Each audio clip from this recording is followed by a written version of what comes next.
மூன்றாவது ராசியான மிதுன ராசி எப்படி இருக்க போகுது இந்த வருஷம்?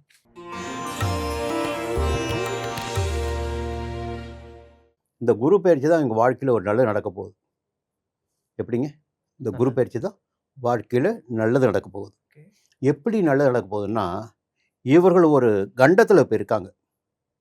கிட்டத்தட்ட பார்த்தீங்கன்னா ஒரு 4 மாதமாக பார்த்தீங்கன்னா, எப்பொழுது 10ஆம் இடத்துக்கு சனி வந்தாரோ, ஏன்னா சனி வந்து தொழில்காரகன், கர்மகாரகன். அவர் என்ன பண்ணுவாரோ, எந்த இடத்துக்கு வராரோ அந்த கை வைப்பார். அது தொழில் ஸ்தானத்துக்கே வந்திருக்கார். புரியுங்களா? கர்மகாரகன் தொழில் ஸ்தானத்துக்கு வந்திருக்கார். அப்போது இப்போ பார்த்தீங்கன்னா நிறைய பேருக்கு அரசு உத்தியோகத்தில் இருந்தாலும் சரி, இல்லை ஐடி ஃபீல்டு தான் சரி, இல்லை தனியார் நிறுவனத்தில் இருந்தாலும் சரி, மிதுன ராசினருக்கு வேலையில் சிக்கல், இல்லை வேலையை விட்டுடலாமா, இல்லை வேலையை விட வேண்டிய சூழ்நிலை வருமா, இல்லை வேலையை விட்டு வெளியே அனுப்பிடுவாங்களா, இல்லை வேலை பார்த்து வந்தவர்களுக்கு ஒரு மெமோ கிடச்சிருக்கும், இல்லை ஒரு இடமாற்றம், எதிர்பாராத இடமாற்றம். நீங்கள் விரும்பியே இருக்க மாட்டீங்க. நீங்கள் ரொம்ப அழுத்தமாக இங்கே தான் இருக்குன்னு நினச்சிருப்பீங்க. திடீர்னு பார்த்தா தூக்கி ரொம்ப தூரம் போட்டிருப்பாங்க. இப்போலாம் நிறைய மாற்றங்கள் நடக்குது இல்லைங்களா? விரும்பிய மாற்றம் வந்து விரும்பாத மாற்றம் ஒன்று இருக்குது. விரும்பாத மாற்றங்கள் ஏற்பட்டிருக்கும். இப்போ 2ஆம் இடத்துக்கு குரு வருகின்ற போது முதல்ல என்னாகுன்னா, குடும்பத்தில் இருந்த குழப்பங்கள், சலசலப்புகள் எல்லாம் குறைய ஆரம்பிக்கும், மாற ஆரம்பிக்கும். கையில் பணப்புழக்கம் இருக்கும். தனஸ்தானம் கையில் பணப்புழக்கம் இருக்கும். குரு வந்து பணத்தை கொடுக்குறவர். 2ஆம் இடத்துக்கு வர்றாருங்களா, உச்சமாக சஞ்சரிக்கிறார். அப்போது முக்கியமானது என்னென்னா, ஒரு வாக்குறுதி கொடுத்துட்டீங்க, காப்பாற்ற முடியாத சூழ்நிலை இருந்தாலும் வாக்குறுதி கொடுத்துட்டீங்க. அந்த வாக்குறுதியை இந்த காலகட்டத்தில் உங்களால் காப்பாற்ற முடியும். ஒரு வாய் விட்டுட்டீங்க, அதை செய்கிறேங்க உங்களுக்குன்னு, இப்போ செய்ய முடியும். சரிங்களா? அதற்குரிய காலகட்டம் 2ஆம் இடத்தில் குரு வருகின்ற காலகட்டம். மிக முக்கியமான ஒரு விஷயம் பார்த்தீங்கன்னா, இந்த 10ஆம் இடத்தை குரு பார்க்குறாருங்க. எப்படிங்க?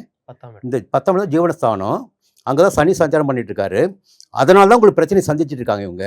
அந்த இடத்த குரு பார்க்கின்ற போது இப்போது தொழிலில் ஏற்பட்ட பிரச்சனைகள், உத்தியோகத்தில் ஏற்பட்ட நெருக்கடிகள், ஒரு எதிர்பாராத இடமாற்றம், மெமோ, சஸ்பெண்டில் இருக்க பாருங்கள், அது எல்லாமே ஒரு மாற்றம் அடைய ஆரம்பிக்கும். இப்போது அப்பா நிம்மதி ஆகிட்டோம், எந்த பிரச்சனையும் இல்லை, நமக்கு எல்லாமே இனிமேல் நல்லா நடக்கும், நம்மளை புரிஞ்சுக்கிட்டாங்க, கேஸு வாபஸ் ஆகும். புரியுங்களா?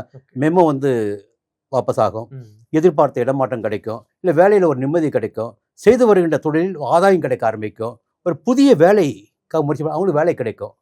எல்லாமே ஒரு யோகமான விஷயம் வந்தது. அடுத்து 8ஆம் இடத்தை குரு பார்க்குறார்.